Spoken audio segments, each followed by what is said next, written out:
Bonjour et bienvenue à l'émission Choisie. Alors, nous sommes heureux de vous retrouver pour réfléchir sur les choix que nous posons chaque jour, à chaque instant, et qui nous permettent d'avancer. Nous avons réfléchi dernièrement sur les devoirs et les obligations, le fait qu'effectivement, nous ayons toujours des devoirs et que ces devoirs n'étaient pas sans lien avec nos obligations. Alors on parle peu des devoirs, mais ces devoirs sont liés à nos obligations. Alors nous sommes toujours avec Maître Jean-Yves Côté, qui est à Montréal et qui va nous aider à réfléchir cette semaine sur le choix de la vie. Pourquoi choisissons-nous la vie? Alors, bienvenue Maître Côté. Bonsoir à vous et à vos auditeurs. Merci d'être avec nous. Et donc, la question de cette semaine, pourquoi choisir la vie?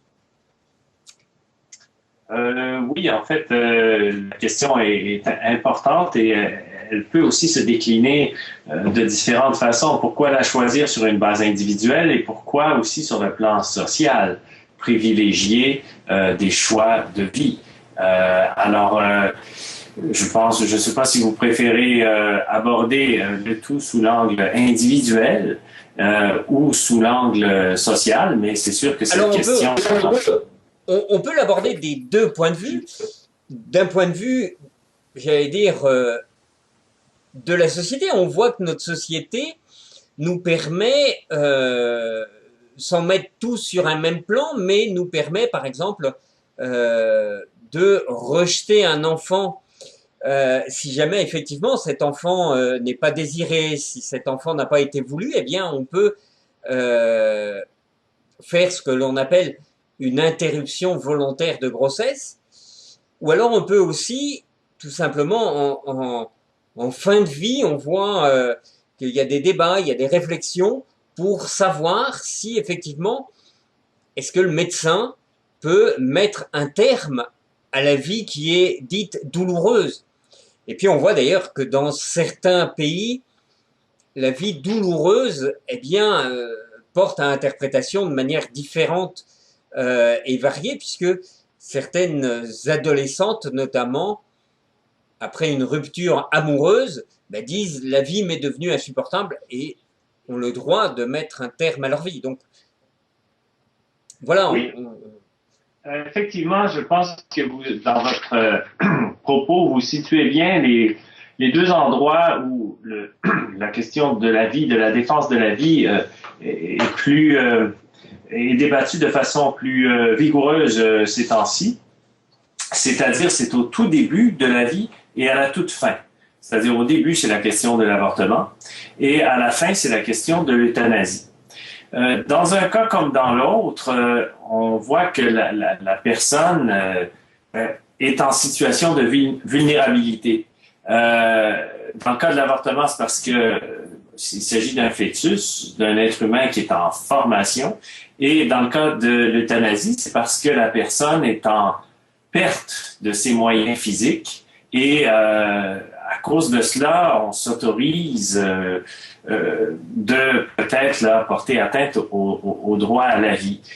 C'est sûr que ça soulève des questions à la fois juridiques et aussi des questions morales. Et comme vous le dites, ces choix qui se font d'abord sur une base individuelle, l'accumulation de ces choix individuels provoque un impact social. Sur le plan juridique, ce que je pourrais vous dire, c'est que j'aime bien aborder ces questions-là sous l'angle du droit de propriété. C'est qu'on nous enseigne en droit, et plus spécifiquement dans le droit des biens, que le droit de propriété se divise en trois. Vous allez voir le lien avec la vie. Oui, parce que pour l'instant, on n'aurait pas pensé au droit de propriété avec le droit à la vie. À la vie, enfin, ou de la vie. Je ne sais pas si c'est à la vie ou de la vie, mais par rapport au droit lié effectivement à cette vie. Oui, je suis conscient que je vous surprends un peu. Peut-être que je même surprend aussi vos auditeurs, mais le lien que je vois, et je vais développer cette notion de droit de propriété, c'est que les gens, quand ils prennent des décisions aussi drastiques que celle-là, d'avortement ou d'euthanasie, disent « je suis propriétaire de ma vie m'appartient ». C'est cette notion de « ma vie m'appartient, mes choix m'appartiennent » qui m'amène, moi, à penser que la notion de propriété mérite qu'on réfléchisse ou qu'on réfléchisse sur ces questions-là sous l'angle du droit de propriété, parce que les gens, au fond, se disent, comme ma vie m'appartient, que je suis propriétaire de ma vie, je peux en disposer comme bon me semble, incluant d'y mettre un terme. Dans le cas de l'euthanasie, c'est d'y mettre un terme à sa propre vie. Dans le cas de l'avortement, c'est de mettre un terme à la vie d'un autre être. Donc, le droit de propriété, ce qui nous est enseigné en droit des biens, c'est qu'il se divise en 3 parties. C'est comme une tarte, si vous voulez, qui comporterait trois portions. Le droit, c'est 3 mots latins, l'usus, le fructus et l'abusus. Ça a des équivalents français que je vais vous expliquer. Et d'ailleurs, on dit que le droit de propriété se démembre. Il y a du démembrement du droit de propriété qui est possible. Par exemple, on peut avoir le droit d'usage d'une chose. Si on a le droit d'user d'une chose, c'est qu'on possède seulement un des 3 attributs du droit de propriété, qui est l'usus. L'usus, c'est le mot latin qui a donné en français le mot usage et en anglais usage. Quand vous usez de quelque chose, oui, vous avez le droit de, par exemple, si j'use d'un crayon, je l'utilise. Mais ça ne veut pas dire que le crayon est à moi. Il pourrait fort bien être à vous, mais vous m'en permettez d'en avoir l'usage. D'accord. Bon. Ça, c'est une des 3 composantes du droit de propriété. La deuxième composante, c'est le fructus. Ça a donné en français le mot fruit. Si, par exemple, vous êtes si vous êtes propriétaire d'un arbre, ben l'arbre s'il y a un arbre chez vous, l'arbre comme un pommier, le pommier va produire des fruits, des pommes. Et des pommes. Et si vous avez le droit, ce droit-là qui est le fructus, c'est que vous avez le droit de recueillir les fruits de l'arbre. Généralement, ça va de pair avec le droit d'usage, ce qui a donné en français le mot usufruit. Sans doute avez-vous déjà entendu cette expression-là. Bien sûr. Et si vous vous demandez ce que c'est que l'usufruit, c'est 2 des 3 composantes du droit de propriété. C'est l'usus et le fructus, d'où le mot usufruit. Et l'usufruit se distingue du droit de propriété. Enfin, l'usufruit, c'est 2 tiers du droit de propriété.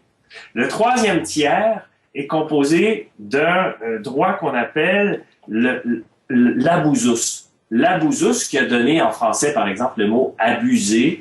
En fait, c'est la faculté d'abuser d'une chose, même de la détruire, si on veut, si vous voulez.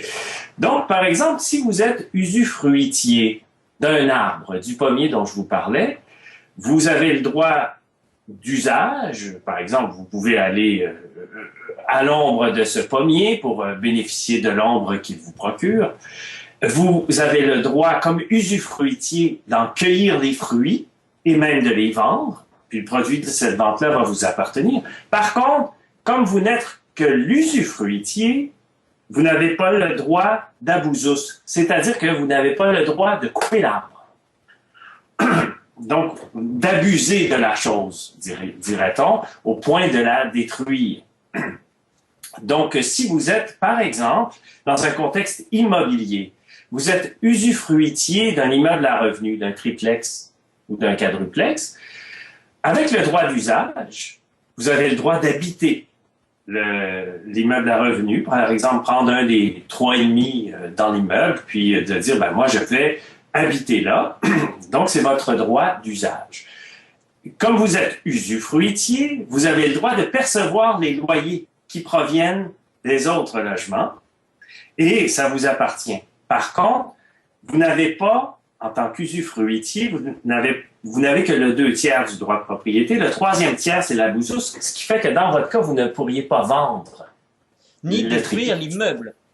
Exact. Le démolir, ou dire, bon, on va tout raser, puis on va construire quelque chose d'autre. Donc, vous comprenez bien ce que j'indique ici. Le droit de propriété, c'est une tarte qui comporte 3 composantes. Pourquoi je parle de ça dans le contexte du droit à la vie? C'est que je crois qu'il y a une différence sur les questions de droit à la vie, comme l'avortement et l'euthanasie, une différence de conception entre un chrétien, ou peut-être un croyant, je ne connais pas assez suffisamment les autres religions, mais à tout le moins chez les chrétiens, et ceux qui ne le sont pas, sur le droit à la vie. Je crois que ceux qui n'ont pas le référent chrétien estiment qu'ils sont totalement propriétaires de leur vie, c'est-à-dire avec les 3 composantes, l'usus, l'abusus et le fructus. Tandis que le chrétien, lui, considère qu'il n'est que l'usufruitier de sa vie, qu'il a le droit d'en user, qu'il produit des fruits, par exemple par le mariage, on a des enfants qui sont le fruit du mariage, mais que pour ce qui est de détruire sa vie, d'y mettre un terme, le chrétien considère qu'il n'a pas l'abusus de sa vie et que c'est ultimement Dieu qui en dispose, si vous comprenez. Donc, c'est le lien que je vois, moi, en tant que juriste, entre le droit de propriété et les questions de droit à la vie, que ce soit l'avortement ou l'euthanasie. Et je sais, au fond, comme chrétien, je me considère comme l'usufruitier de la vie. Je ne suis pas l'auteur de cette vie que je mène. Je l'ai reçue et ce n'est pas à moi d'y mettre un terme. C'est ce que personnellement je considère en raison de mes convictions personnelles. Mais on comprendra que ceux qui n'ont pas ce référent chrétien se disent, ben voici, je suis en vie, c'est ma vie et je peux y mettre un terme quand bon me semble parce qu'ils se considèrent non pas simplement l'usufruitier de la vie, mais qu'ils ont aussi la possibilité l'abusus, c'est-à-dire ils ont la possibilité d'y mettre un terme. C'est ce qu'ils considèrent. Et est-ce que ça vous semble trop... Alors, ça me semble très éclairant, mais justement, ça m'invite à poser d'autres questions.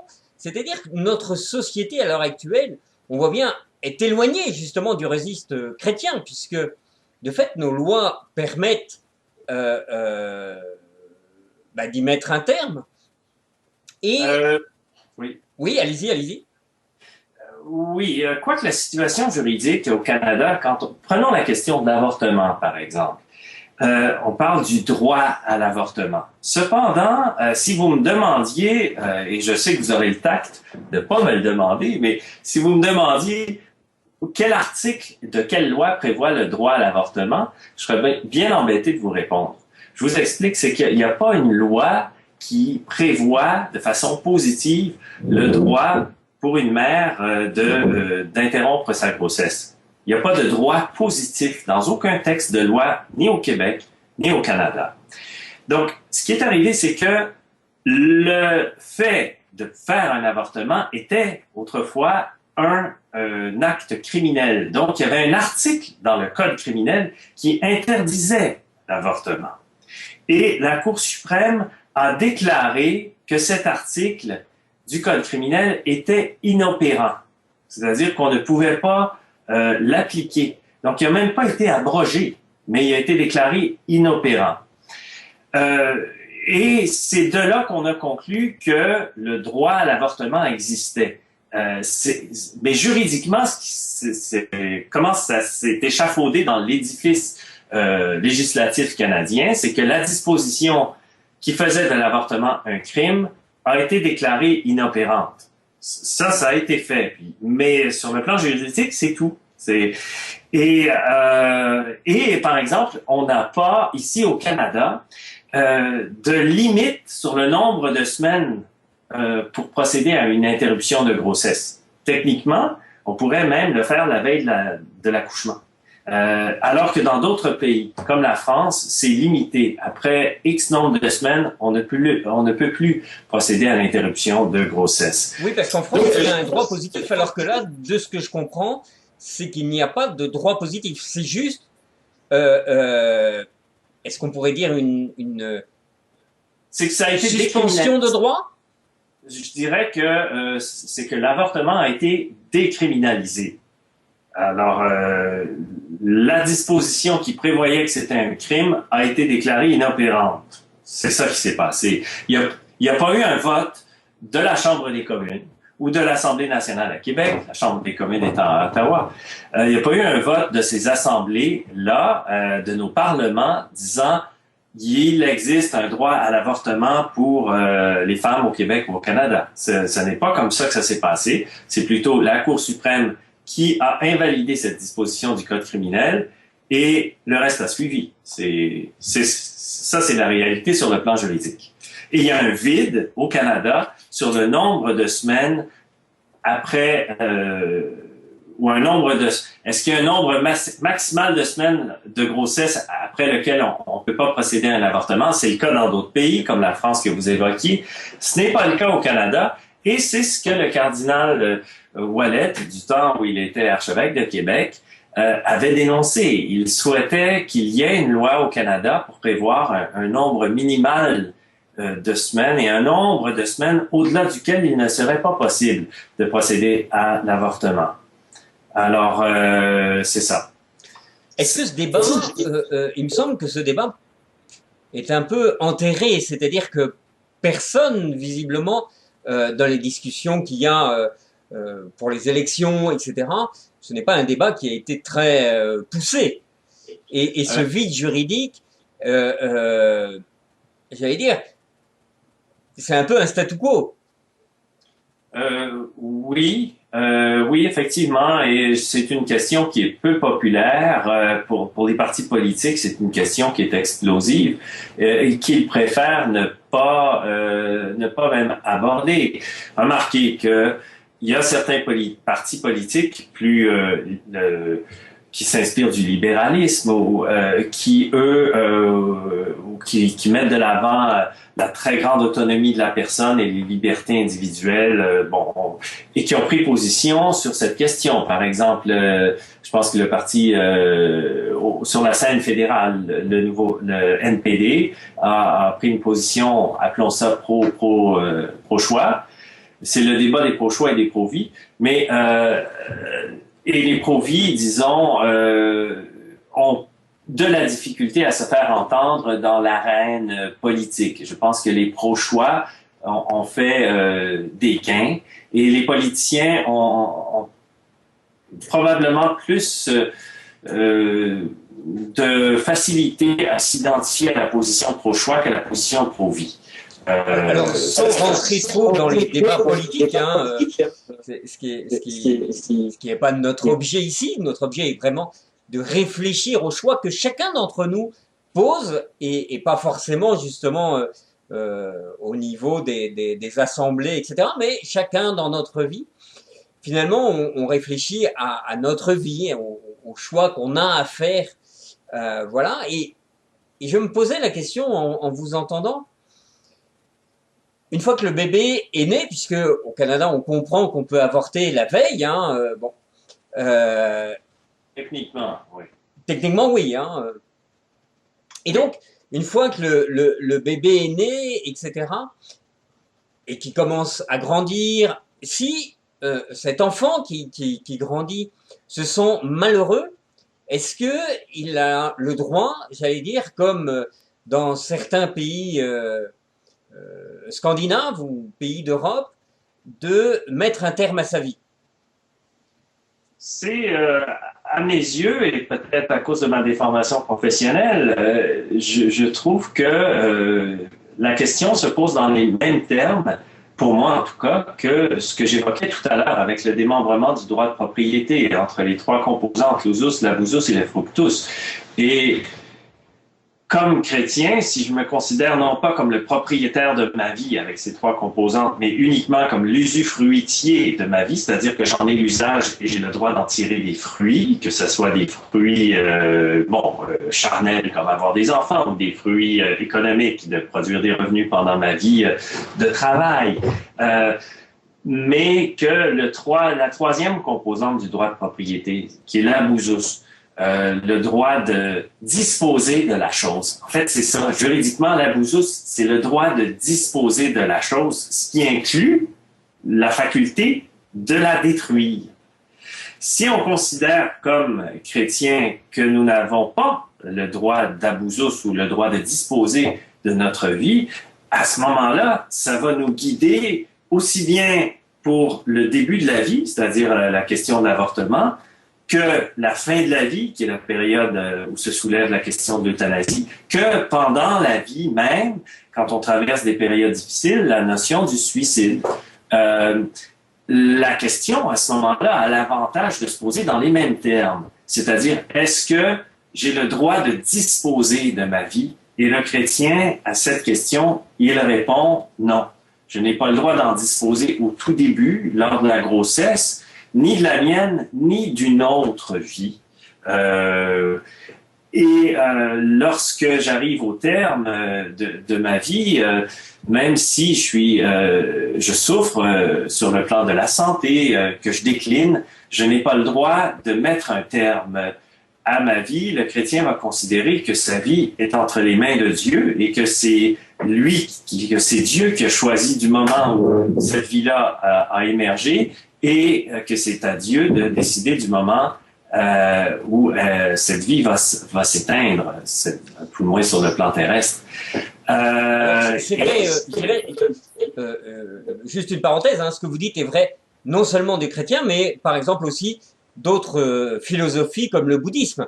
Le bouddhisme a un respect intrinsèque à la vie, puisque on doit même protéger les vies animales, et encore plus, évidemment, la vie humaine, mais non, d'ailleurs, au même titre, les vies humaines que les vies animales. Et donc, on voit bien, chez le judaïsme aussi, donc on voit qu'il y a une rupture entre j'allais dire, les grandes religions et les grandes philosophies et ce que l'on est en train de vivre dans nos sociétés. Qui relève davantage de l'humanisme athée. En fait, l'humanisme athée, lui, se considère que les individus ont la pleine propriété de leur vie avec les trois composantes, l'usage, le droit d'en tirer les fruits, le droit de disposer de la chose ou de la personne dans ce cas-ci.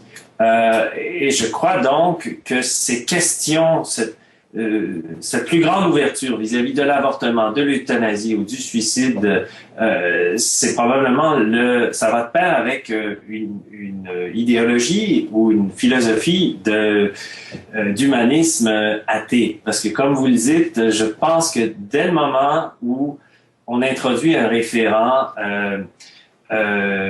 avec un Dieu, que ce soit le Dieu des chrétiens ou celui des musulmans ou d'autres religions, j'en conviens tout à fait avec vous et j'abonde dans votre sens, c'est qu'à ce moment-là, pour les gens qui se réclament d'une spiritualité ou d'une idéologie davantage avec un référent religieux, il y a cette question de dire ma vie ne vient pas de moi, ma vie m'a été donnée par cette entité ou cette force supérieure et je dois respecter cette vie qui ne vient pas de moi, dont je ne peux pas me considérer comme l'entier propriétaire. Alors, mais c'est relié à deux systèmes d'idéologie ou de pensée différents. On a surtout parlé jusqu'à présent, donc, du choix personnel, individuel. Mais il y a une portée très certainement collective et sociale à ces choix individuel. Le cumul de ces choix individuels produit forcément un impact social. Moi, je suis très surpris et toujours un peu, ça donne le vertige d'avoir le nombre d'avortements, que ce soit au Québec ou au Canada, dans une année, et de le comparer au nombre de naissances. Alors, des fois, même dans certaines sociétés, le nombre d'avortements est plus élevé que le nombre de naissances. Alors là, on se dit, est-ce que... Et aussi, en même temps, comparer le nombre de naissances au nombre de décès dans la société, ce qui a un lien avec le taux de fécondité. C'est que c'est pas très, très compliqué Enfin, il faut pas être un grand mathématicien pour comprendre que si une société connaît plus de décès que de naissances, cette société-là est en train de s'éteindre. Et il y a un passage du livre des Proverbes qui m'avait toujours frappé. C'est le chapitre, attendez, je vais vous dire ça. On croirait que je suis protestant baptiste, à référer à la Bible au chapitre et au verset. C'est chapitre 14, verset 28, qui dit « Un peuple nombreux est l'honneur d'un roi, mais la dépopulation est la perte d'un prince. » Ce que ça suggère, au fond, c'est que lorsqu'une société voit sa population diminuer de façon régulière, ça pose une quantité de problèmes. Par exemple, le Japon, présentement, est confronté à cette situation-là. Un vieillissement de la population très important. On sait que en fin de vie, on a besoin de davantage de soins médicaux, hospitaliers. Alors, si notre population comporte un plus grand nombre de personnes retraitées que de personnes qui sont dans la vie active, ça crée un déséquilibre. Les gens qui sont retraités aussi n'ont plus la possibilité d'apporter une prestation de travail, de contribuer aussi activement à l'activité économique. Donc, c'est pour ça que ça fait du sens. En fait, ça peut être d'un point de vue de la société, c'est-à-dire non seulement d'un point de vue du travail et du travail fourni, mais aussi d'un point de vue culturel, d'un point de vue de la créativité, parce que on pourrait dire les robots vont remplacer les humains. Oui, mais les robots ne vont pas créer de l'humain. Ils ne vont pas ajouter de l'humanité à la société. Ils vont robotiser la société, mais ils ne vont pas humaniser notre société. Et donc, plus d'humains devrait donner plus d'humanité. Oui, et c'est là, si on décide vraiment de prendre le parti de la vie, de choisir la vie, de se mettre au service de la vie et de dire la vie est une valeur, la vie est précieuse. Et si à l'inverse, on se dit, non, au fond, la vie est pas si précieuse que ça, et puis on peut, à ce moment-là, ça ouvre la porte, selon moi, à toutes les dérives. Alors je vous remercie parce qu'il va falloir qu'on termine par la question. Quelle serait la question que vous laisseriez? Est-ce que tu choisis la vie, tant sur un plan individuel que sur un plan social? Alors, c'est la question que je laisse à vos auditeurs avec, au fond, toutes les conséquences que ça comporte, et elles sont nombreuses et très larges. Merci beaucoup. Alors, merci à vous tous qui nous suivez. Je sais que cette émission va être particulièrement dynamique en réaction, mais sachez qu'effectivement, c'était une émission qui avait été demandée parce que nous avions déjà abordé la question l'année dernière. Et certains parmi vous souhaitaient qu'on revienne sur cette question du choix de la vie. Alors j'espère que la réflexion que Maître Côté a eue avec nous, vous aura permis de réfléchir, et donc nous attendons vos commentaires. À la semaine prochaine.